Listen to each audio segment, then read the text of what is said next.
All right, good afternoon, everybody, and welcome to Content Chat. I'm Erika Heald, your mostly fearless host, although today has been a very Monday, kind of a Monday, so I'm a little afraid of Monday today, but I'm here now, and I'm here with our fantastic guest, Laurie Kretchmar, who is going to be talking to us today all about her very unique approach to content strategy. So for those of you who've been feeling like you gotta really get your content strategy together, with so much that's been changing, which, oh boy, has this been a year full of change for content marketers. Laurie is gonna definitely have some tools, tips, ideas, and frameworks that you're gonna be able to put into place. And with that, Laurie, take it away and tell people a little bit about who you are, what you do, and how you developed your framework. Great. Well, Erika, thank you so much. It's great to be here. And I'm a longtime content person. Started out in journalism and worked worked at some newspapers you have not necessarily heard of, but I worked at Fortune magazine. One of the best things was people had heard of it and they mixed us up with Forbes, but they were getting the general idea. So that was nice. And way back in '95, I moved into what was then known as Web 1.0. I became the very first editor and eventually editor-in-chief and vice president of the very first network for women, women.com networks. Today, someone else has that URL, totally different company. But I got to really experience the highs and lows of being at a venture-backed startup where we acquired companies, merged, went public, and it was just such a bizarre and interesting time. And then I've been on the corporate side, and I've been on my own for, it's hard to know when to count, but more than 10 years. And I help mainly tech executives and other leaders with their thought leadership and writing and content. So the whole thing. Excellent. It's funny. Your background sounds a lot like my background, except that I fled journalism a little bit more quickly. I had been working part-time at the San Francisco Bay Guardian and was offered a full-time job and realized that it was going to be really difficult to continue to live in San Francisco as a full-time journalist. And that's when I made the leap into content for companies. So now, Laurie, I understand you're in San Mateo. So that leads me to believe that you probably have done some hanging out in person with the content meetup folks there, because our good friend Dennis Shao actually had recommended you for coming on to our chat today. So have you been a regular at those events as well? Well, I have a claim to fame, which Dennis very generously shares. And that is years ago when he was starting the Bay Area Content Meetup. Well, I was there at the very first meeting along with one other person, downtown San Mateo. Anyway, meanwhile, I had another friend, Rich Schwerin, who calls himself Green Cognito, and he was trying to start up a meetup in Mountain View. So I did the obvious thing. I'm like, hey, you two should talk. And ever since then, Dennis and Rich have been an incredible team. And together, they've really put Bay Area Content Meetup on the map. It used to be local, meeting locally, you may remember. And then with the pandemic, it went global. So I've known them since the beginning, and I hop in when the topic is super compelling. And now and then, Dennis also has meetups right at Fieldwork Brewery in San Mateo, the former site of Bay Meadows Racetrack. I actually remember that racetrack. That's so interesting. I didn't realize that's where Fieldwork was. Yes. And I see Rich has popped in to the stream to say hello. Hi, Rich. I had no idea that you were the matchmaker that brought Dennis and Rich together. Well, and you know, many people forget the roots, but Dennis and Rich are uncommonly kind and smart and nice people, as you know. And they, especially when I'm around, they're always telling people like, hey, Laurie introduced us. Because, you know, it was the obvious thing to do. They were both into content meetups, good people. And I didn't want to go all the way down to Mountain View, which, you know, is not that far. I've been a great team. And Dennis is really generous. And I really appreciate, Dennis, that you recommended me for today. Thank you.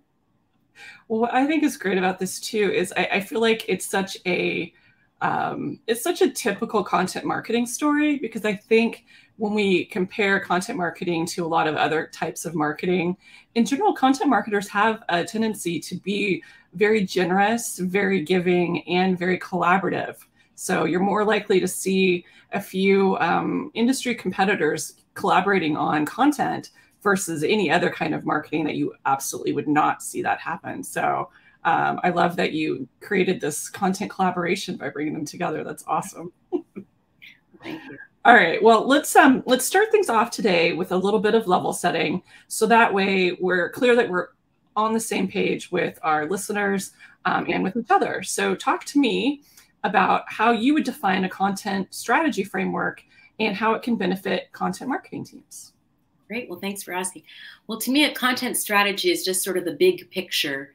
And if you want to use fancier words, it's your philosophy, it's the framework. And I use those words kind of interchangeably. And years ago, when Twitter was still new, when Twitter was still Twitter.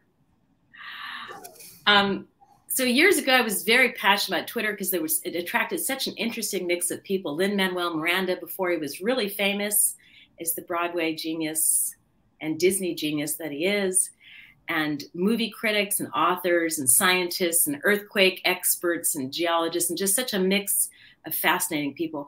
And I got the idea early on to write a book about Twitter, which I abandoned for a while, but resuscitated. In any case, I met a consultant who advised, and I advise you all to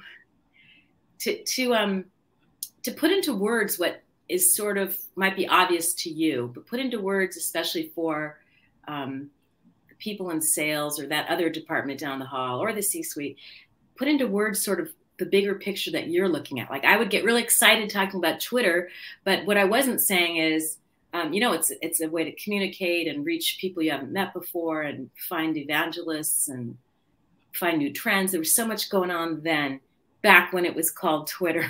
But anyway, as I was writing a book, I met this person who said, actually spell out that bigger framework. I keep using my hands. Okay. The bigger framework.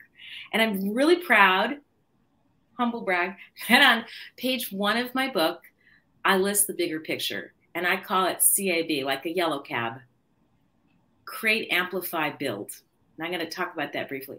So to me, whether you're creating a PowerPoint presentation or, a keynote speech, or certainly writing a book or a series of articles, that to me, that content, that I think in our profession, we can agree, like, that's going to be a lot of work, right? Yeah. So that's the content itself. And of course, we're trying to appeal to that target audience and their hopes, fears, desires, and all that. So the content's going to take a lot of your attention. But really, marketers know, but the business side people don't always realize, you're also, you can't just put it out there. You also, even if you're the Barbie movie, you're going to look for those alliances, and you're going to want to amplify it. And my book was called, I've got a post here, Tweet This, How to Amplify Your Brand on Twitter. I have that book here somewhere. I'm not going to get up and pull it out of the bookcase, but I know I have it. Thank you. I'm honored. So amplification is huge because, that old saying about the mousetrap, you can build a better mousetrap and nobody might ever know about it, but they might really need it. So there's the creating the content, but then you really got to amplify it. But then the true secret sauce are the little people. See the little people on my mug here? It's the people in your network, the Dennis Shaws, the Rich Schwerens, the Erikas, the Alex. As you're trying to build your network and keep building it. And it's really, I see it as kind of a continuous cycle. You're creating that content, you're amplifying it, you're building your network. And it's been so nice to meet you, Erika. I would call you a new friend. This is great to meet you in person. So it's this continuous cycle. And I meet people who are focused in on one part, especially the content, but you must think about the whole thing. Definitely. Or you're not going to find your audiences. They're not going to find you. I agree. And, my motto for a very long time has been no more random acts of content. And having a documented content strategy is absolutely the best way to make that a reality. That's a great comment. I saw that on your website. No random acts of content, says Erika Heald. You're really smart. You're very kind. Thank you. I really hate, back in my corporate life, I would sometimes be in the situation that I think every content marketer has found themselves in, where somebody comes to you, somebody who's, you know, the highest paid person in the room comes to you and says, hey, I have this great idea for this content that we should do, and I want it like now. And, you know, if you don't have that content strategy, you have to say yes, and you have to drop whatever you were doing that was important and do it. But when you do have a content strategy, you can ask very, you know, polite questions and eventually get to the place where you're like, you know, that's an interesting idea, but we have these other priorities that we've all signed off on and agreed to. So we really aren't going to be able to get to this fun project that you came up with, which is frequently stuff like an April Fool's joke or a random video or spending a bunch of money on a fancy influencer, things that you're like, that's all really interesting and fascinating, but let's not. So right. I like to say that. Yeah. And you sound like you're very good boundaries. In some cases, you know, you can weave in their request into like, oh, well, we happen to be making a series of videos. Yeah. My friend Amy Higgins is very good at the yes and. Ah, yes, and yes, the improv trick, right? Exactly. Because that's a good way to, when you have an executive who doesn't want to hear no, that you can just riff off of what they've just said, especially if it's not a very good idea. That way you don't commit to doing something that's going to fail, for which you're going to get yelled at, because nobody is interested in that. Yeah, corporate is certainly an interesting game, isn't it? It is. I do not miss it. All right. So within your CAB framework, but also just thinking about a content strategy in general, what are kind of the elements that we should be, you know, documenting, deciding upon, and putting in there in order to really kind of make sure that we're going to be successful? So if you could just sort of walk us through how you would do this, workshop this for a client, or, you know, for a company that you worked in. Well, one kind of fun thing, I guess I'm in a summer mood here. When someone who does not have a content or marketing background asks a question about content, you know, nearly all the time you can, no matter the question, you can say, you know what, it's all about the audience. Because usually, you know, they're thinking about their pet project or their exciting thing, something that's exciting to them.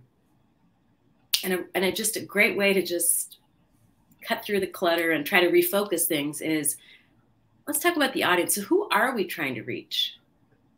And I recently met an author and he said he wants to sell as many books as possible. But you and I know that's too general an answer.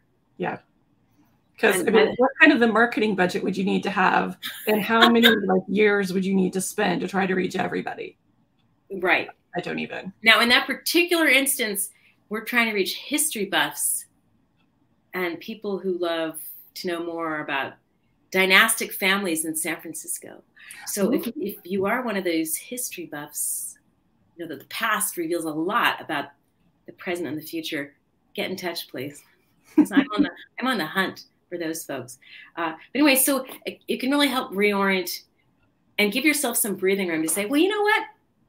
Let's talk about the audience for this whatever thing you're envisioning. And just really focus, and then let them do the talking, right? And let them fill you in. And so that buys you time, and it helps refocus, because it's kind of an obvious step to us, to we content people. So we have to have an idea of the audience. And then, as you were saying, the budget. How big a lift is this going to be? And then you can really think about the different elements, creating what I call creating, amplifying, and building, to get that content out there. But so it's just such a basic thing that non-content people don't realize. And it is always really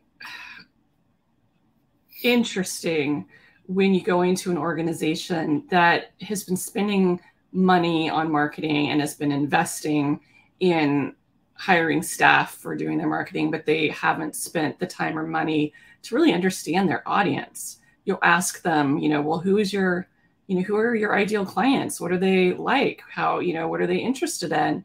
And, frequently you'll hear things like, oh, well, we sell to, and they'll name, a job title like, oh, we sell to the CTO or CIO in, mid-size, mid-market companies.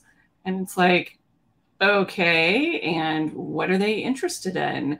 And how are you doing something completely different than all of your competitors?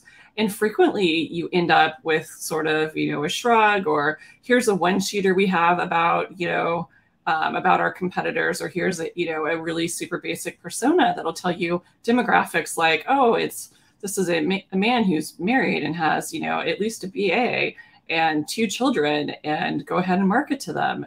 And as a B2B marketer, when I'm handed a persona like that, it makes me sad, because it's not going to be helpful. It's not going to help you differentiate, and you're not going to know what you need to know about those folks in order to create really compelling content. So Erika, what do you like to do in that situation?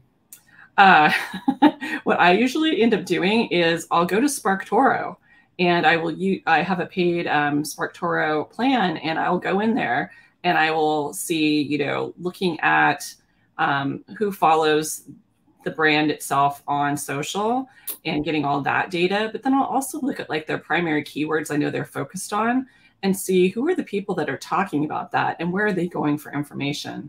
Because people frequently only are looking at their direct sales competitors as being their competition. But as you and I know, when you're talking about content, their competition are, big media players, they're small niche content creators, they're all of these other people. It's not necessarily your competitors, because your competitors might be putting out content that's just about themselves. Because you see that a lot, especially with really early stage startups. They'll have a blog that's entirely like, hey, today we had tacos for lunch. Aren't we fun? And no one's reading that blog or is interested. So if you are looking at that to inform your content strategy, that's not going to be good. You don't want to put, instead, oh, hey, we're having sushi for lunch. That's not creating a one better content strategy. Good ideas. Yeah, there is tons of competition, as you say. Definitely. So once you kind of have put your basic framework in place, you understand who you're talking to. What are kind of the next steps to figure out what those elements should be for the C, the A, and the B? Like, how do you know what you should be, focusing on first? Mm-hmm. Well, sometimes the calendar drives, if you're speaking at some big industry event, that's going to sort of focus everyone's attention, like, oh my God, this thing's coming up. I'm impressed with what Autodesk has done recently, that they spent, I think, at least 18 months commissioning a major research endeavor. And they're really trying to build their name. Just like Edelman is known for trust, Autodesk is becoming expert on maker and building stuff. And then they had a big event to share the results. And I believe they're going to update it every year. So that's really smart to me, that they're kind of carving out a niche of their own.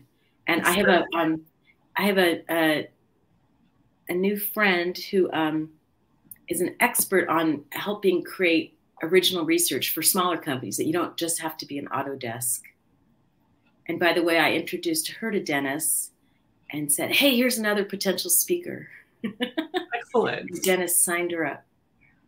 That's awesome. I love proprietary research. It's something that certainly in my days at Charles Schwab, we did, a ton of proprietary research on the B2B side, talking to retirement plan providers. And we did a lot of stuff around retirement savings.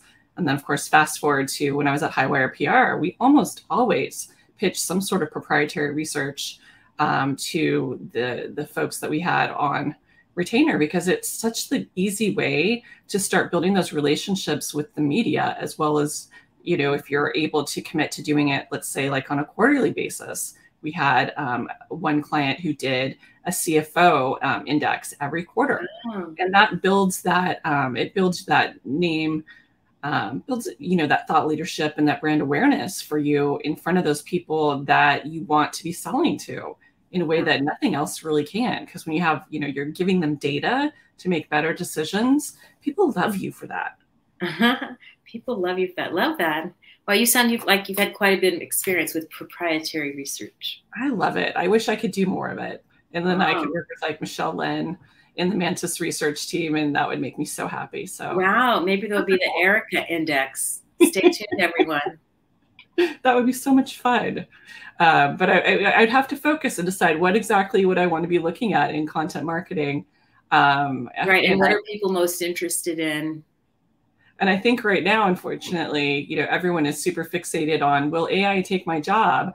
And that would be kind of boring research for me, because although it would be fascinating to see maybe over time how the sentiment changes, it's kind of the spoiler alert is AI is not going to take your job unless your job is really boring, in which case, hopefully it'll help you find a new, more interesting job that plays on your skills, because AI can't have a life full of interesting experiences to actually then translate into compelling content. So, right, and hopefully it can be a great tool. Exactly. We can harness AI to help us achieve our goals. And as you were saying, I am telling clients, like we want to weave in your experiences, the things you learned the hard way, all that really juicy, interesting stuff. Exactly. That's what gets us to share content and to comment on it, when you can actually learn from the human being behind it versus something that's just generated to make somebody look smart in their Forbes column. Yeah. All right. So once you have your strategy in place, how do you generate new content ideas and prioritize your content pipeline? Does your framework help with that too? Yeah. So at an early age, I became a newspaper junkie, and I ate up Dear Abby. And it's so cool how there's all these permutations now. There's Ask Amy, there's Carolyn Hacks, there's the sex version. Like, it's always been fascinating to read advice to other people, And I also was really into Herb Caen, who was this super well-known columnist at the San Francisco Chronicle. And he had this cute little drawing at the top of his column. And the name of his column, which I think was just his name, was Bending the biggest building at the time, which was the Transamerica Pyramid. Anyway, so he was full of gossip and just really juicy, interesting stuff. So at an early age, I read that. And so anyway, today, fast forward to today, you want to keep an eye on what's going on in the news. I have not yet seen Barbie, confession time, but I glanced, Erika, at your material, like, wow, you are all over Barbie. It sounds like you were a Barbie on Friday. And you're really into the case study, and you had a lot of Barbie information. So I skimmed it in case you threw out a tough question. By the way, I wasn't sure I was going to see the movie once, I saw the trailers, but my daughter said, like, Mom, Greta Gerwig, director. I'm like, oh, you're right. Got to see it. It's really good. I'm not going to spoil or anything, but it was really good. It is far better than a movie about a toy deserves to be. It was I'm glad. And there's a really savvy person in venture capital named Lisa Suennen, and she recommended the sports movie Air a couple months ago about Nike, and I just on her headline I went to go see it. I didn't want any spoiler alerts, and then and she's saying Barbie is like, it deserves 5 thumbs up out of 2. Yeah, so, I mean, it's laugh out loud hilarious. Wow. And then of course there's Oppenheimer also in the news, Barbieheimer. So you need to keep an eye on what's going on, because sometimes it's not just random, but it's actually could be helpful for you to know. There could be some tie-in. So I'm a big believer in keeping an eye on what's going on. And I have a tip for like some old piece of content or some piece of content you're not really quite sure of what to do. Would you like to hear my tip? Yes. Well, I even have visuals. So this is not about B2B. This is like a passion project back in my college days. To make a long story short, I saw on a really cute greeting card that an artist lived right near my college campus in New Hampshire. And I wrote her an old-fashioned letter. Remember those? I get those occasionally. And I said, may I interview you? Because I was into journalism. And unbelievably, she wrote back and said, yes. And she wrote in teeny tiny font, handwritten.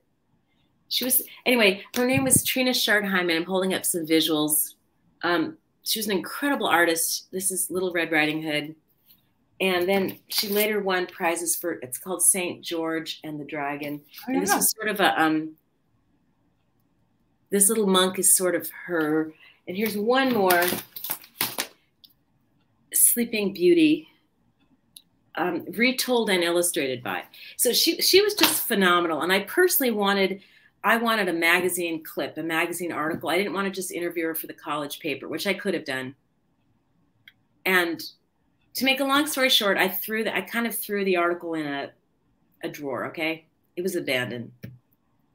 Years go by. I'm really sorry to tell you that a number of years ago, she died too young, in her 60s. And just, again, a phenomenal person. And I actually wrote to her daughter and said, here's an interview, and if you ever publish it, you know, please say, by Laurie Kretchmar. A couple more years go by.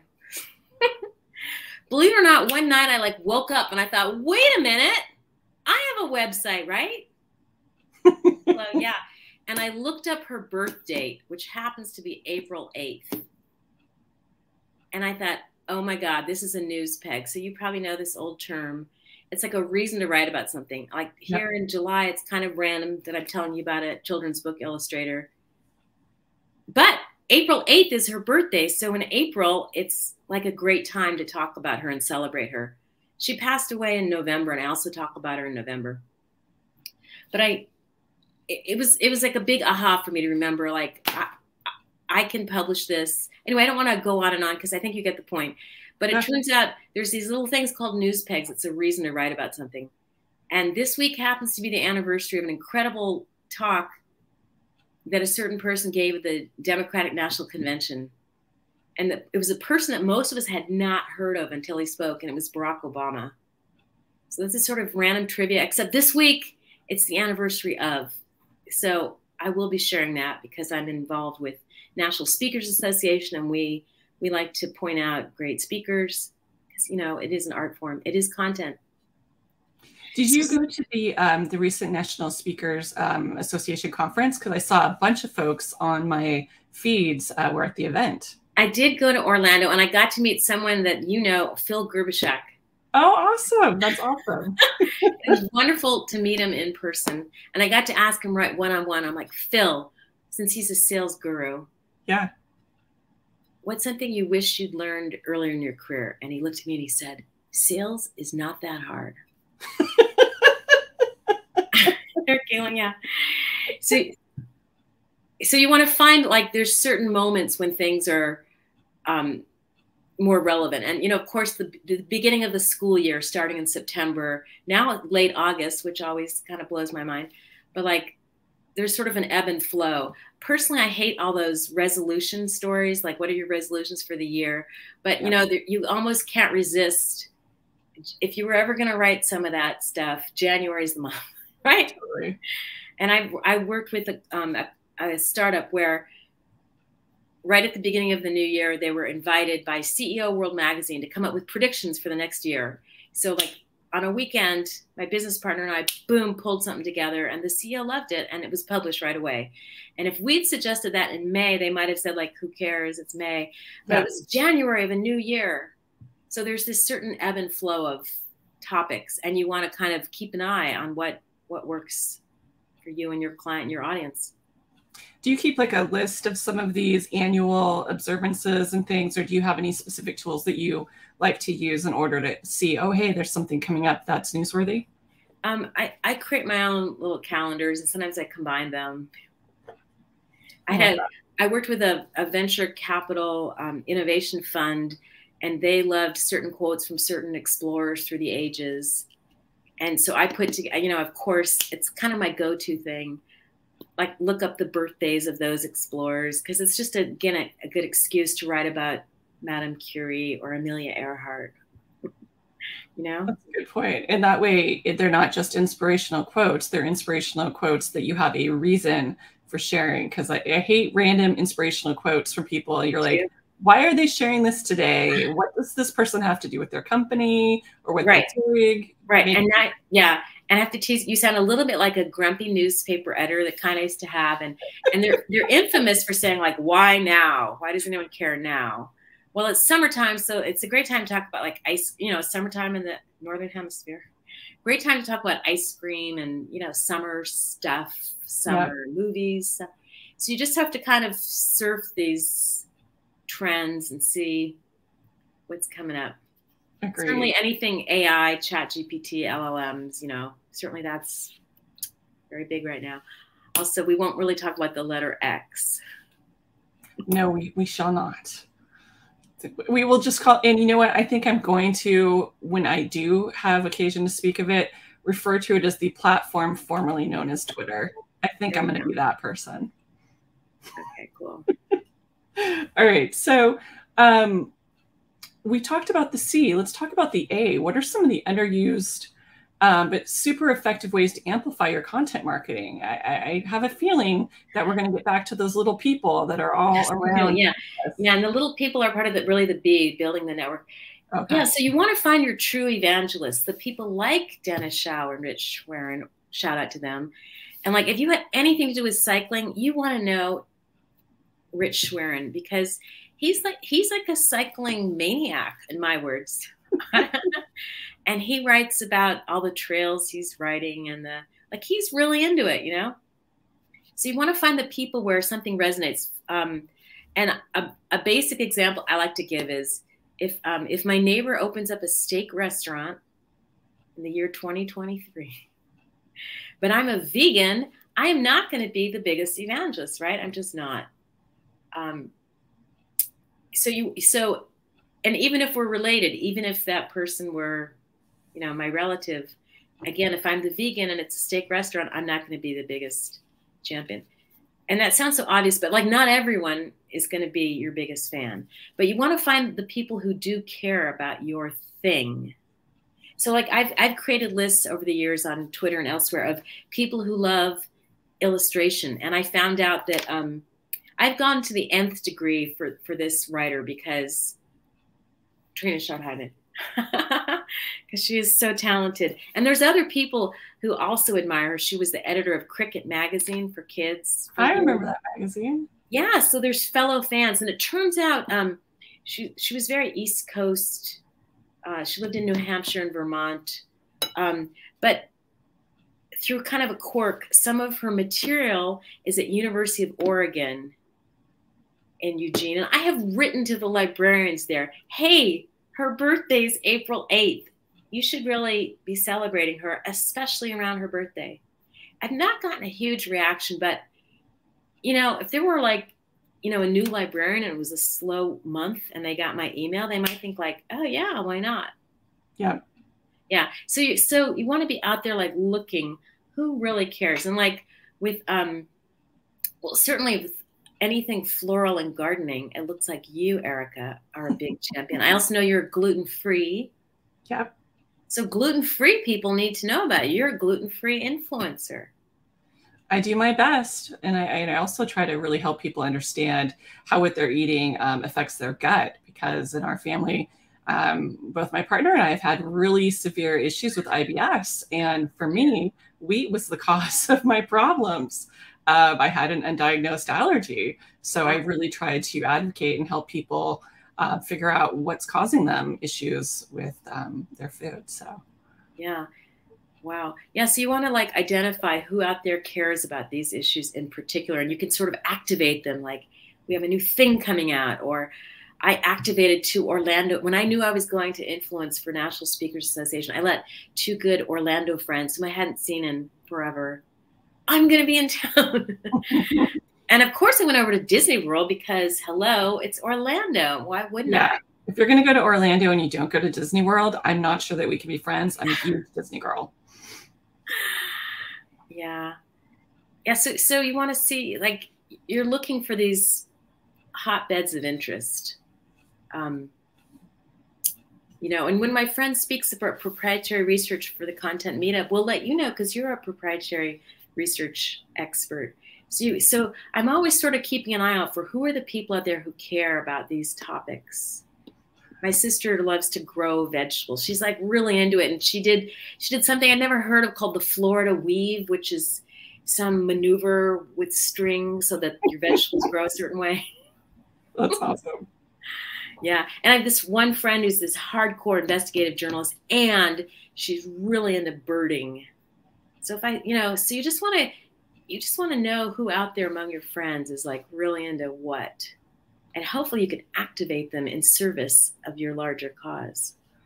I wish that we had an easier way to create lists, because like you, I have a bunch of really juicy targeted lists over on what used to be the bird. And I'm not sure how to best kind of, use those lists to find the right people elsewhere, because there isn't that, cross connectivity.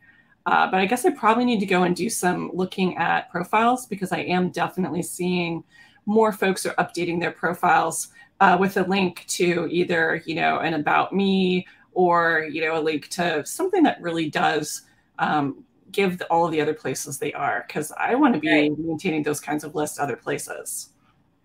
Yes, lists were a great thing on The Bird. I've been experimenting with post.news. Are you over on post.news yet? I haven't been using it. I have that. I have Blue Sky and Mastodon. And I will say that Threads, out of all of the kind of text-based social networks, is the one that I like the most. And frankly, it's because it started off with the people I already knew, whose content I already liked, which made it so much easier to then find other folks. And it's been really simple to train their algorithm. Whereas so far with the other ones, I've had kind of difficulty finding the folks that I want to chat with, or even finding people who engage. Because I think that was something we got really spoiled about, is I think a lot of us who were early adopters on Twitter, we were on the network in order to meet interesting people and have conversation. So people were pretty likely, if you commented with something relevant and interesting on a post that they made, they would reply to you. And yes. I'm definitely seeing on some of these other networks, if you're lucky, they might give you a little, thumbs up or a heart. You're not necessarily getting the engagement, because that's not their objective. Their objective is to get maybe that third-party validation of getting comments or getting likes, but they don't actually necessarily want conversation. Yeah, Eric, I think you nailed it. So we'll have a pity part.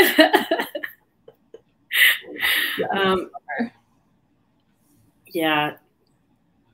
So I think there is sort of a trend back to that in-person gathering. It's so nice to see humans, the 3D in person. Yes. You can hoist a gluten-free drink with them if need be, and see what they're up to. I was really glad to run into someone who said he needed some PR and thought leadership help. Like in person, it wasn't an email, it wasn't a thread, it wasn't a post, it wasn't a tweet, it wasn't an X. And so I ran over after and said, let's talk about that.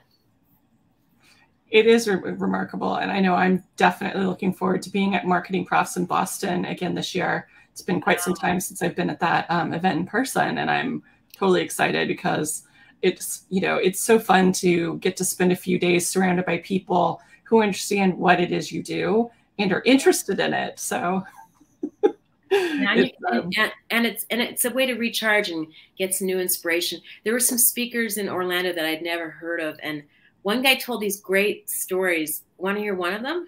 Yeah, definitely.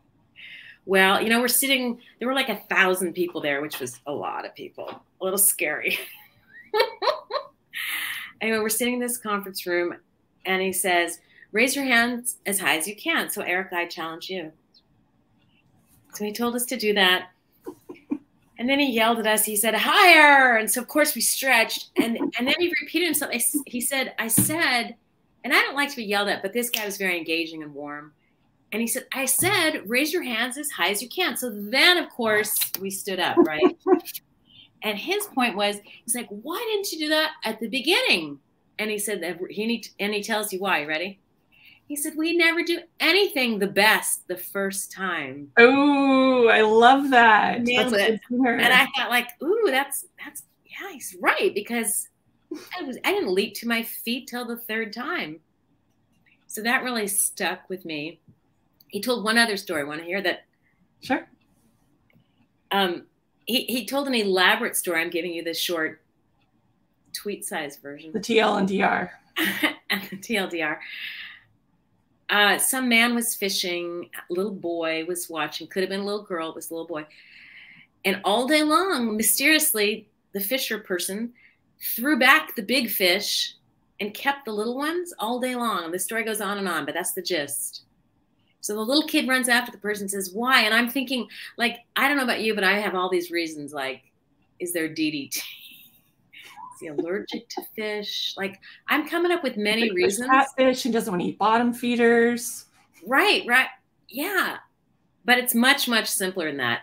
And the speaker on stage held up a small frying pan. I was going to bring one for you, but you'll just have to envision. It turns out the man only had a small frying pan. Let's be very practical. So we really limit ourselves if you only own the small fry pan. I'm thinking, like, couldn't he have chopped the big fish in two and put it in his little, I'm coming up with all these different ways. I guess the moral of the story is, like, don't limit yourself. Don't limit yourself. Invest. Get the bigger fry pan. Well, I love the point that you had about how important it is to find the right people who care about what it is that you're out there marketing, who have that real passion around the industry, the product, what have you.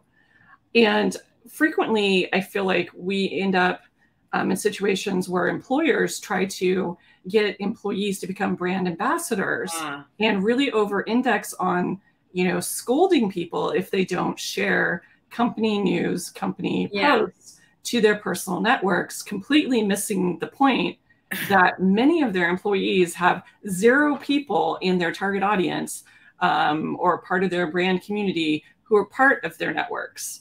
So it's like if you're talking about a luxury item and you're berating the admin assistant for not sharing the content, it's like, well, is anybody in that person's network likely to be purchasing or influence a purchase? Yeah, I'm really glad I'm really glad you mentioned that, because I too have a peeve. Like, companies cannot expect that every employee is going to share the message, because as you're saying, it might not even be relevant. And also, I don't think you can just go run around and say, to pick a silly example, you better like Disney World. Like, some people do, some people don't. Some people might prefer the opera. Some people might prefer a baseball game. So, like, I think you cannot legislate everyone like this. And the smart thing is to find the ones like the true blue who are fanatical about your product or service. You want them, those Apple fanboy and girls. Yeah. So how do you find and activate those people in your network to support your content? Yeah. So partly I think you kind of just keep an eye out, and you can ask around, like, hey, who do you know? Again, right now I'm looking for history buffs to help an author friend. And we'll put that in the recap, Alec. We'll put a note that history buffs in your way. Yeah, and it's a whole world. There's history buff podcasts. There's this whole world, and I've written to some college students I know who are studying urban planning, and trying to get them to give me some ideas. Like, are there Discord channels for history buffs? Presumably, right? There have to be. There have to be. We know you're out there. So sometimes, as you know, like with Sparktorno, you can just see who's out there talking about whatever it is: proprietary research, baseball, cycling. And I like the idea of just, asking your network, putting it out there that you're looking to build an audience in a specific area, or looking to connect with people who are passionate around a specific topic. Right. You may not get, thousands of replies, but you're going to get really good replies of people who are exactly what you're looking for. And for most of us, while they're, some authors are like, my book is for everybody. Realistically, that's rarely the case. Usually you write for a person, for a specific kind of person, for a person with specific interests. And that's who you need to be reaching, not everybody. Everybody is pretty irrelevant if they're not who you're actually speaking to with your content. Yeah, I'm getting punchy talking to you, Erika. It's like there could be a funny sound when someone says everybody. I'm like, no. Not everybody. So now that we, can get back into going to in-person events, obviously that is such a great way to kind of increase your network. But not everybody has budget or, the interest in traveling, especially during this heat wave.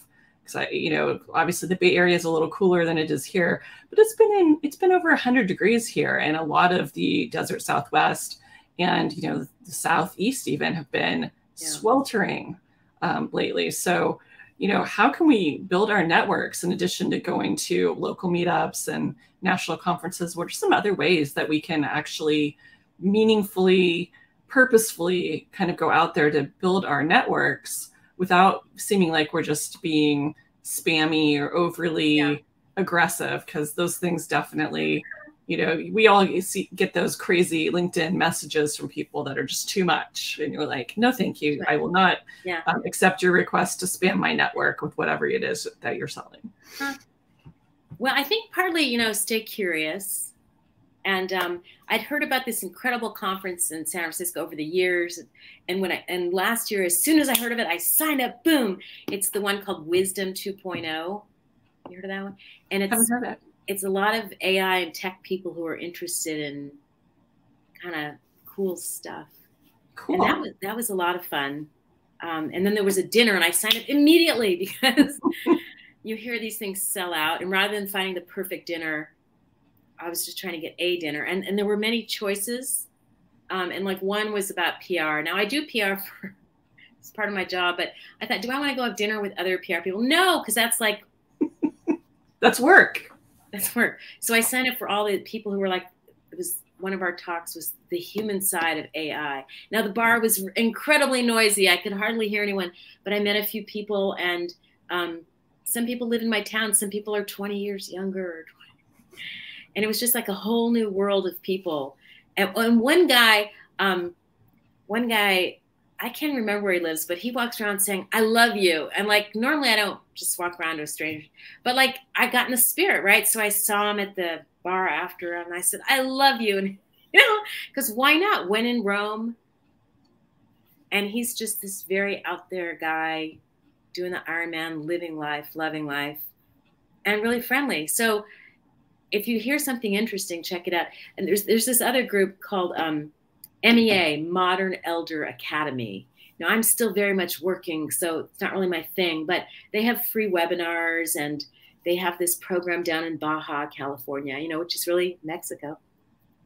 Yep. And they're building a community in Santa Fe. And I just heard of someone else who thought their program was great. So like, I'm not doing that yet because I'm still working. But it's nice to know it's out there, And you got to start building, the connections for your future. Because when you know that there's something that what are you going to do in the next act of life? And we have you heard the Midlife Fulfilled podcast with Bernie Borges? No, but it's probably sort of like Modern Elder Academy, where they're saying your mid-career is like only halfway of your life. Exactly. Just because you've been doing whatever it is doesn't mean you have to continue, because your job might be completely different, in the next 2 years, in which case, do you still want to do it? And if not, what would you have wanted to do if you could do it all over again? So partly, I guess I'm picking a little theme here. When I hear of cool things now, I'm hopping on it. In the past, I might have sort of evaluated or thought maybe next year. I heard of, there's a book called Connect, and this long subtitle, but it's about having exceptional, not good, but exceptional relationships. And I thought, like, wow, who wouldn't benefit from that, right? Because I think people can be hard, don't you? Well, I'm an introvert, and so it's hard to like go up and start a conversation with a stranger. Really?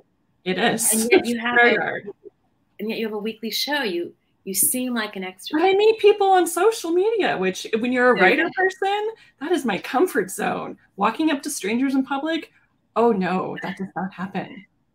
I know a person, I'm going to have to send you a TEDx link. There's a person named Teresa, long last name, Savard, and she dared herself before the pandemic to go up to a stranger every day and introduce herself. Very bold. Yeah. So I think it's fun. Yeah. See things that interest you. And then, you might think somebody watching, I don't know who might be watching, like that they might never see Barbie, but because you've written about it, that it's a great class, that might open their eyes, and that could be their favorite movie of the summer. Who knows? And I've read that something like, just random stat, something like 6% of attendees of Barbie couldn't get into Oppenheimer, so they went over to Barbie. Like, isn't that great? So you never know. I think it is really good to be curious, see what else is out there. And I think that those folks who, you know, were procrastinators and didn't get those Oppenheimer tickets, I bet that they had a good time, because even if you didn't grow up playing with Barbie, Greta Gerwig's such an amazing director, and the film is so funny that there's a lot of really great relatable stuff, and just it was gorgeous. So if you're somebody who just loves movies, like if you love, you know, classic Technicolor movies, you just be looking at it and it's just visually so fascinating. So I mean, I think there was a lot to love there. Well, it's nice that there's movies and we can go back to the theater. I still want to go see Mission Impossible. I have not seen a Mission Impossible in a while. I end up watching that kind of stuff and like the Jack Reacher kind of things, yeah, mostly at home on streaming, because we have pretty much everything on streaming. Have you seen the videos where they're talking about how Tom Cruise,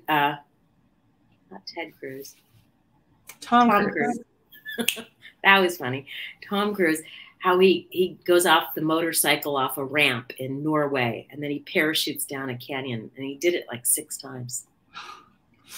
That's just pretty crazy. wild. But, you know, more power to him if he wants to do some of those stunts. Here we are talking about it. Yeah. So I do think it helps when you get a little excited about your work, you know, because, and also I was working with a venture capital firm, and they did something smart. They had lots and lots of internal programming for their portfolio companies. And one was all about the cloud ecosystem at Amazon and Google. And I wanted to just understand it a little better. And I asked if I could speak to the expert. And at first I was told, no, there's really no need. But like, I wanted to know, I wanted that deeper understanding.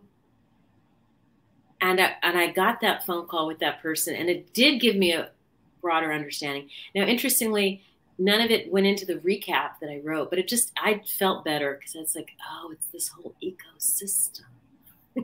And what is really helpful, and I think you could tell the difference between when you have content that's created by somebody who is a masterful writer, but who doesn't have that subject matter expertise, and who did not have the, you know, opportunity to speak with the subject matter expert. You can tell, because it can still be engaging, it can still be factual, but it's not going to necessarily make some of those connections or have that same depth that you're going to have when you allow people to actually have those conversations.